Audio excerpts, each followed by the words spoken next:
Stories from eternity.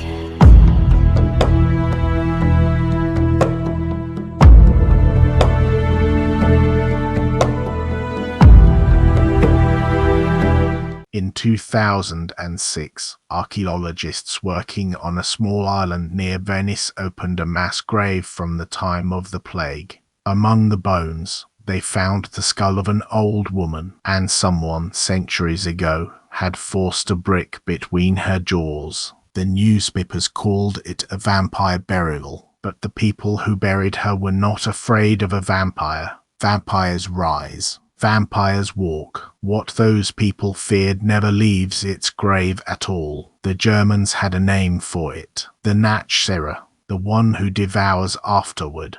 And this is the story of a village that learned what that name means. The village was called Grunfeld, and it sat in a valley in Silesia in the autumn of 1732. That was the year the fever came through. It took 11 people in 3 weeks, and the first of them was a weaver named Joseph Brandt. Joseph died badly, and he died fast. And because the fever was spreading, the village broke its own rules to bury him. There was no time to wash the body properly, no time to sew a shroud. They buried him in his own clothes, the good Sunday coat with his name stitched inside the collar, and they did not bind his jaw shut with cloth, the way the old custom demanded, and they did not place a coin under his tongue. The gravedigger, an old man named Matthias, argued about it. He was told to be quiet and dig. The fever burned through the village, and then it passed, the way fevers do. The survivors mourned and repaired and got ready for winter.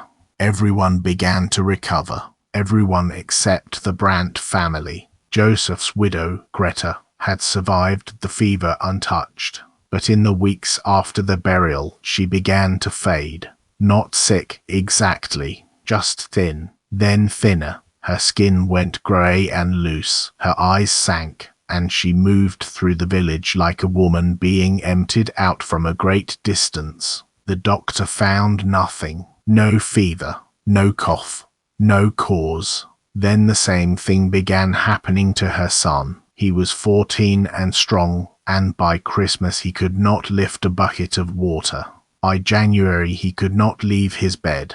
Mother and son lay in the same room, wasting side by side, while the youngest child, a daughter named Liesel, 10 years old, cooked and cleaned and watched her family disappear. The village whispered. Villages always do, but it was old Matthias, the gravedigger, who first said the word out loud. Because Matthias had heard something. His cottage stood at the edge of the churchyard, and his work kept him among the graves at all hours. And he swore that on still evenings, when the wind died and the crows went quiet, he could hear a sound coming from the corner of the yard where the fever dead were buried.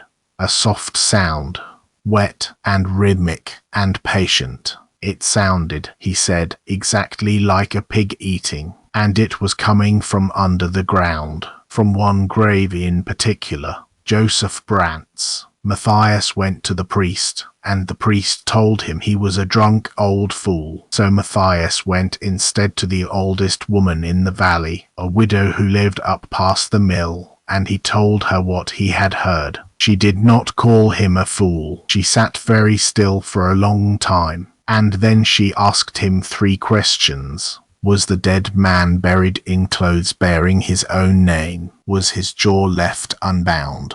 And is his family sickening while no one else does? Yes, Matthias said. Yes, and yes. Then she told him what was lying in that grave, and what it was doing down there in the dark. A Nachzehrer does not rise, she said. It has no need to. It lies in its coffin, in the black and the quiet, and it chews. First it eats its burial clothes. It gnaws the fabric, thread by thread, mouthful by mouthful. And this is the terrible part, the part the old people understood.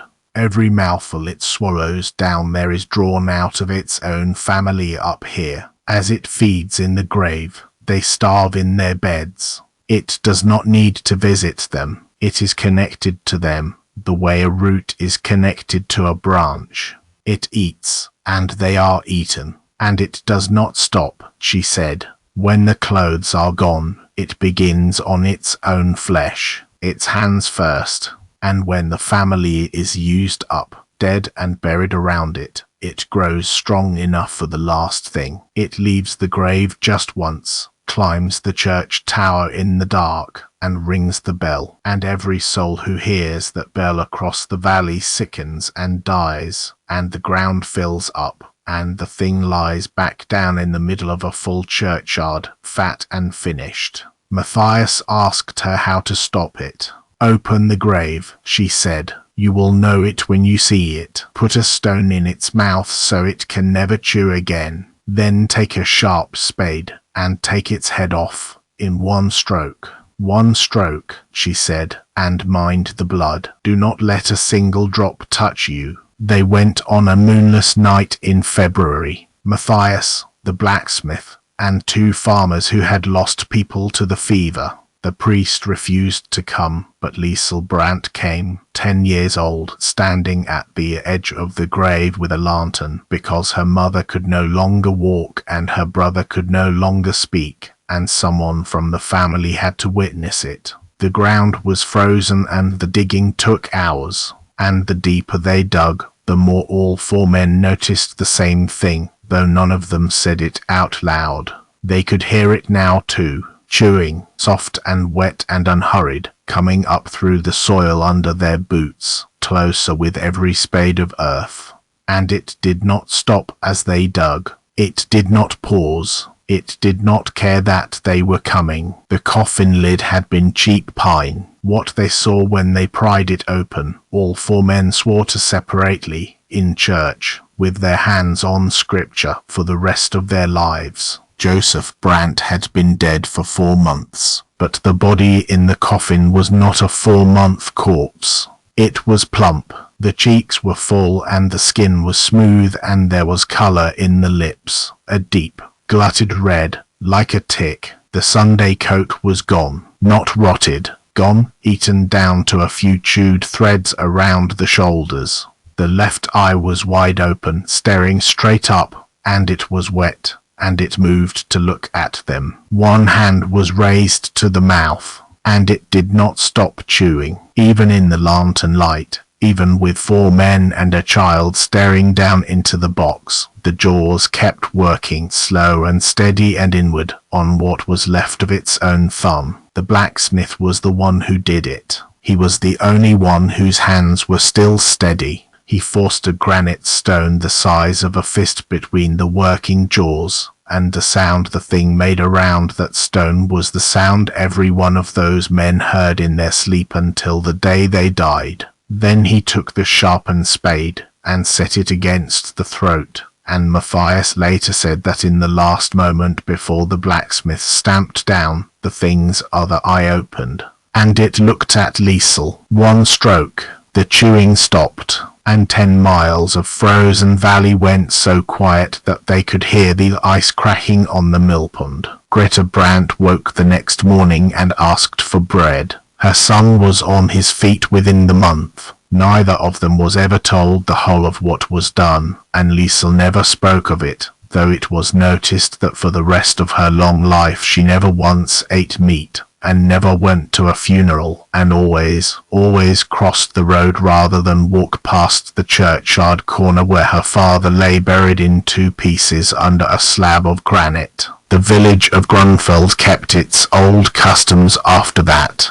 Every corpse buried with its jaw bound, every mouth given its coin, every stitch of named clothing removed before burial. Foolish superstitions, the visiting officials said over the years. Peasant nonsense. But here is the thing about peasant nonsense. Graves like Joseph Brandt's keep being found. In Germany, in Poland, in Venice, where the old woman lies with her brick. Skeletons with stones wedged in their jaws, coins in their teeth, skulls set neatly between their own knees. Hundreds of them now, across Europe. and every one of them means the same thing. It means that people who lived and died in that place were once so afraid of something that they opened a grave in the dark with their own hands to shut a dead mouth. So the next time you stand in a very old churchyard on a still evening, when the wind has died and the birds have gone quiet, listen, really listen, and hope the only thing you hear is the wind coming back.